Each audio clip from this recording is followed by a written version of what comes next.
Hi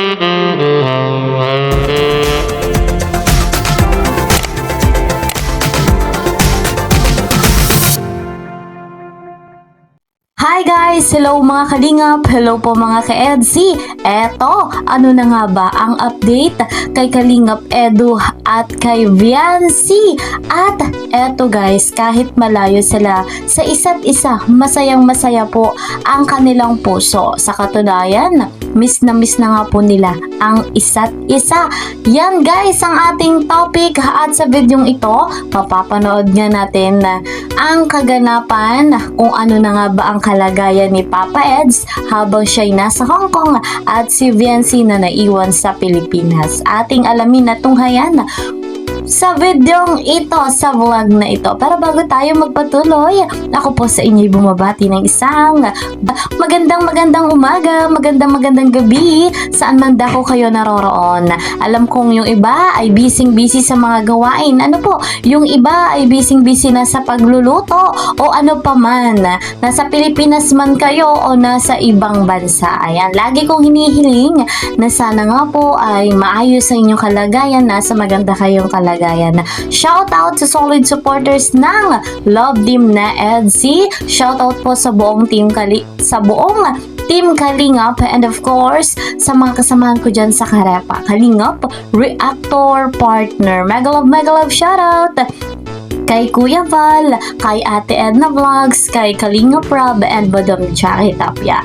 Lagi akong naglalambing sa inyong lahat, lalo na po sa mga bago pa sa aking channel. Please po support, like and share my video. Ano po, support my channel Kalingap Kel. At kung gusto nyo naman na updated kayo sa mga ina-upload kong video, click the notification bell. Eto na guys, dito nga tayo sa ating topic sa update kung ano na nga ba ang kaganapan kay Kalingap Edu habang nasa Hong Kong at kung ano na nga ba ang update kay Viancy. Yan ang ating tunghayan dito sa videong ito. Panoorin po natin ito mga Kalingap.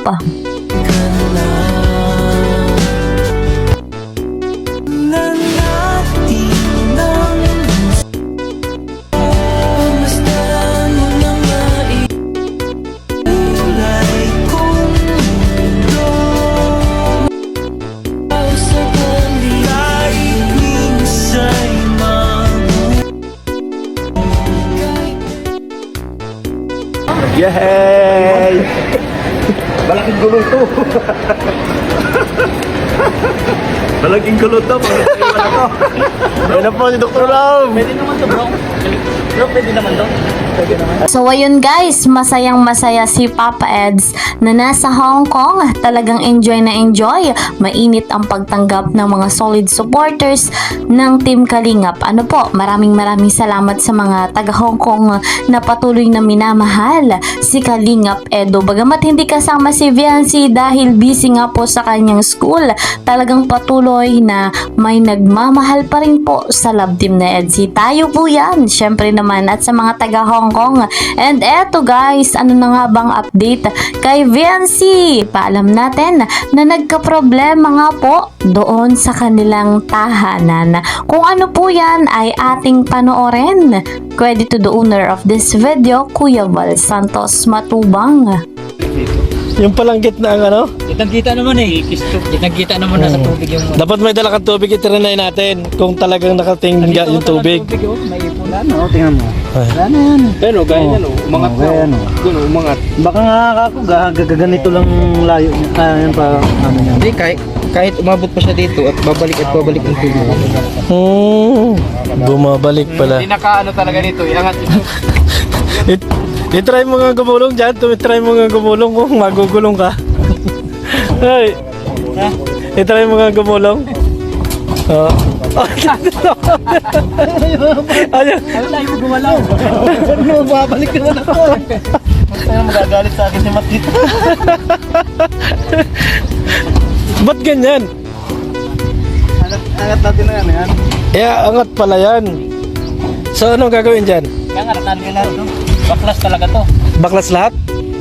Hindi, pwede yan. Baklasin po mga Palitan din natin ang yero. Papalitan ng yero. Ganon din kasi yung gitna niya lubog ayo. Lubog din eh. Lubog yung gitna. Gaganyan din yung yero niyan. Din May ang tubig stock. yan sa gitna. Oo. May stock tapos mabubulok man yung gitna.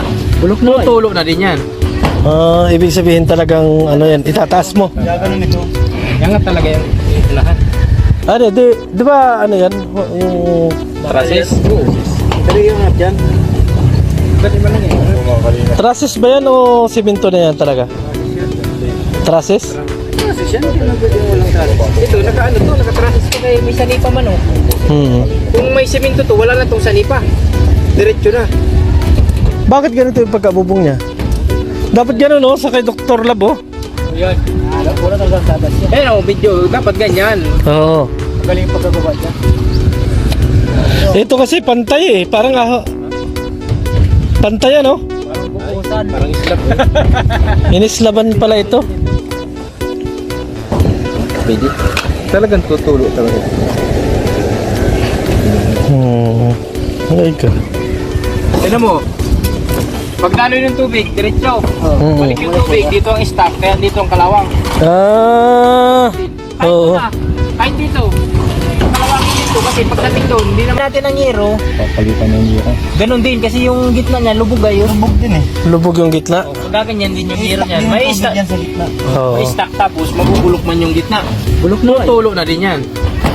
Ibig sabihin talagang ano yan, itataas mo. Kaya ganun ito. Yan nga. So ayun guys, mga kalingap, may problema sa bubong, may problema din po sa CR. Ano po, doon sa bubong ay hindi maayos yung pagkakalagay, hindi pantay at nagkaroon na rin ng kalawang yung bubong. So malaking problema yon, malaking ayusin yon. At doon naman sa CR may tumatagas na tubig. So, madaming problema, maraming isipin. Bagamat may ganyan, salamat pa rin dahil nandiyan ang kalingap. Hindi tumitigil sa pagtulong, hindi tumitigil sa pagbibigay suporta kay Krista. Sa katunayan, ipapaayos nga po yan. At isa po sa mag-aayos ay yung ama ni Honey Krista. Wow naman, napakabuti ng puso ni Krista. Syempre, ganyan talaga kapag one kalingap, one family. So, yun nga po mga kalingap, ang tahanan ni Viancy ay nagkaroon ng problema yung bahay po mismo. So, patuloy pa natin na abangan ang kaganapan sa love team na EDSI. Patuloy tayo na susuportahan. Lalo na at sa pagbalik ni Kalingap Edu, abay may pasalubong si Wifey. So yan nga guys, ang ating update dito sa love team na EDSI. Talagang umaapaw ang kanilang pagmamahalan. Gayon din ay masayang masaya ang puso ni Viancy at ni Papa Eds. Hanggang dito na lamang po muna ang ating update. See you po sa next video. God bless everyone. God bless Team Kalingap. Bye-bye!